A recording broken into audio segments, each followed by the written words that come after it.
Hi, so this is part 3 of my 3-part series on linear programming and also known as linear optimization.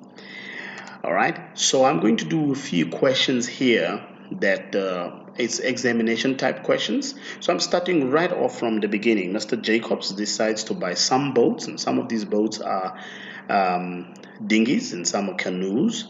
So they give us the canoes first, so that comes on the x-axis, and then the dinghies it comes on the y-axis. And we have got information here says he decides to buy at least 4 but not more than 8 canoes and at least 3 dinghies, and the maximum number of boats he wishes to buy is 14. Right, so we're taking x as the number of canoes and y as the number of dinghies.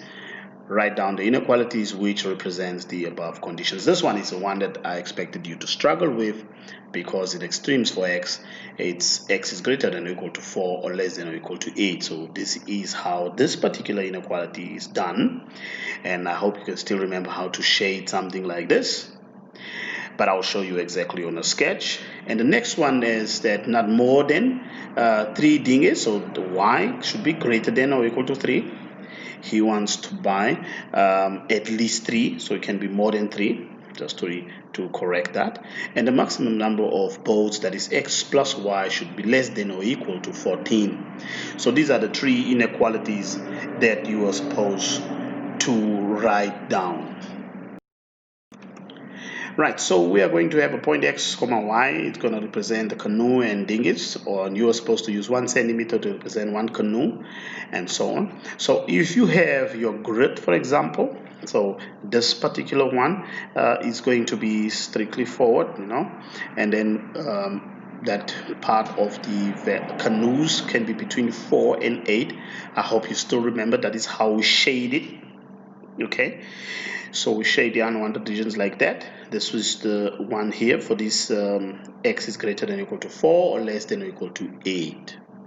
Then you had y is greater than or equal to 3, and then the shading you will do, obviously when you shade, you will be shading the region below that because the required one is above it.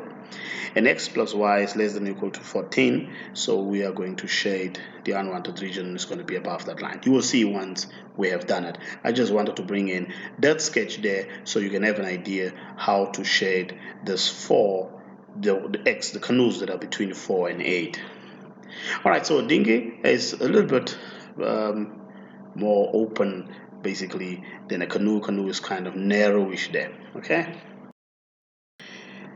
Alright, so I have done it here, and yeah, I've shaded the regions and also labeled my axis, and the region that is required is this region inside here. So I hope your graph or your grid also looks like this. Alright, so then there is another condition here that comes. In order to buy boats, he is prepared to spend 30,000, so that is the maximum amount of money he can spend, not more than that, so it should be less than or equal to. But then he will spend each canoe will cost him 3,000 and each dinghy will cost him 2,000, so 3,000 x plus 2,000 y. Now when you want this to simplify, you just divide by 1,000 and then you get 3x plus 2y is less than or equal to 30. So this is another condition that can be drawn. So when you draw this line, so again you can make x 0, then you find out what is y. So if x is 0, you punch in, you should get y equals to 15. So that is a point that you can have, 0, 15. If you make y 0, then x is going to be 10. And so once we have that, that is how that particular line will be, this one here. Remember, we already have the other inequalities, we already sketched it, so we'll have to add this one on the grid as well. Alright, so you've seen I have done it here. Alright, although it didn't fit, but that is how I have done it. So this is the particular line that you were supposed to draw. So now your required region is like a right angle triangle here.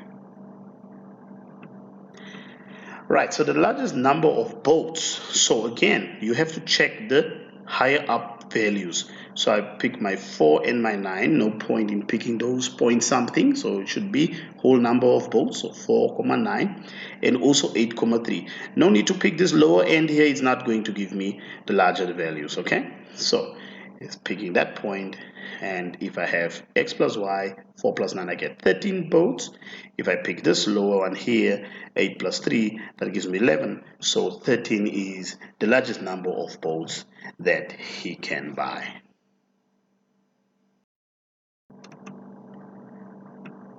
Right, then they're saying use your graph to find the number of canoes and the number of dinghies he could buy if he wants to have 50% more canoes. Now 50% more means 100% plus 50%, that is 150%, which is basically 1.5.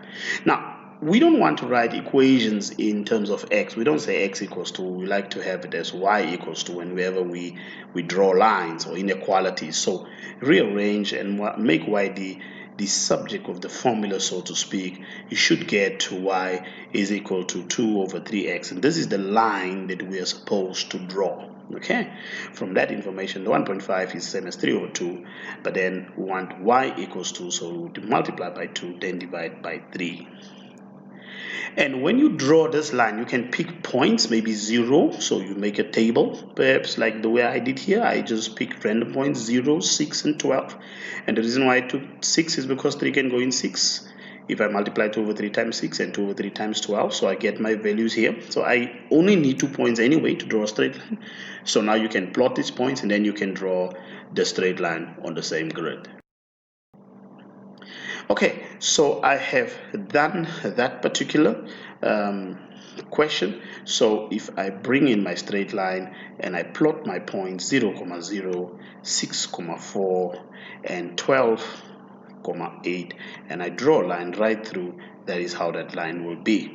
Right, so when they are saying there's only one point that is in the region, so obviously this one is not in the region, the 0, 0 and the 12,8 is not, but this one here is on the region, and that is the one that is required. And if you substitute this in, then you should be able to find he must have 6 canoes and 4 dinghies.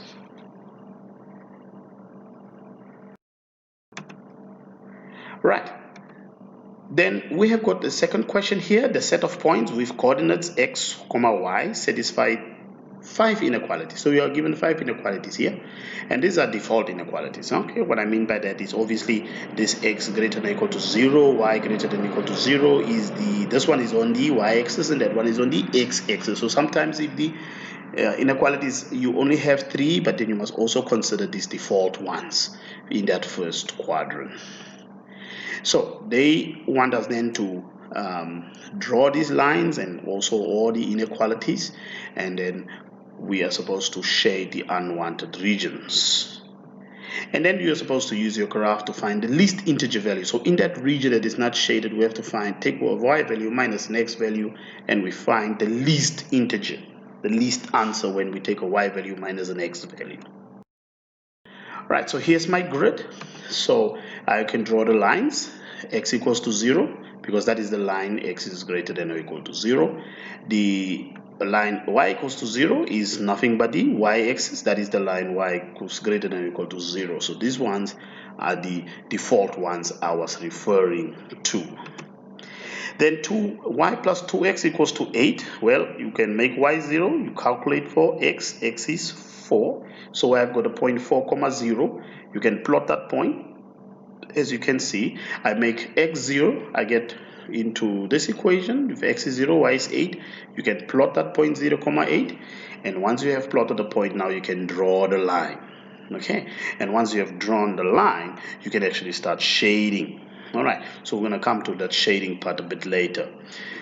When you have 4y plus 3x equals to 24, again, I can make y 0, then x is going to be nothing but 8. So 8, 0. You can again go ahead and plot that point. And then also you make x in the same equation, x is 0, then y is going to be 6. And the point 0, 6 is on the y-axis. And then you draw the line. And then you'll be shading the unwanted region. But I just want to show you step by step how to draw the lines. Right, there was one, the 3y equals to 2x, make y the subject of the formula, make a small table maybe.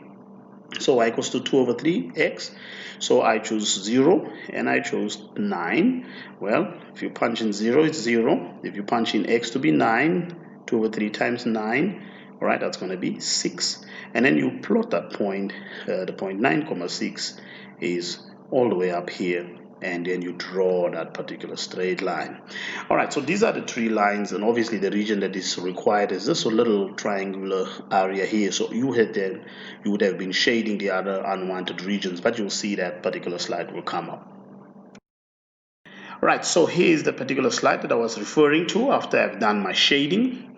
So they are saying using your graph, find the least integer value. So that integer value is the one we're considering, so it must be whole numbers. So I pick the points. I can pick the point 4 and 2. So if y is 2, y is 4 and x is 2, I get 2.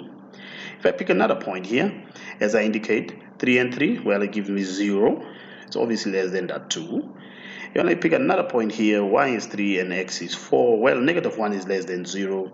There is one more point, 2, 3, and if you substitute, you get 2 minus 3, you get negative 1. So negative 1, therefore, is the least integer value that you can find for y minus x.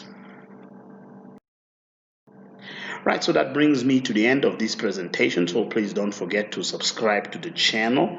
And also I want to thank Miss Karen D'Amelio. This is her content, y equals mx plus c. So you can also follow the textbook. You will see most of these questions there. The ordinary level mathematics grade 10 to 11 textbook. And then you can join my Google Classrooms for further exercises. So suppose you have a question, you can join my classes, and these are the codes for grade 10 and grade 11. You'll also find some additional information here that you can access.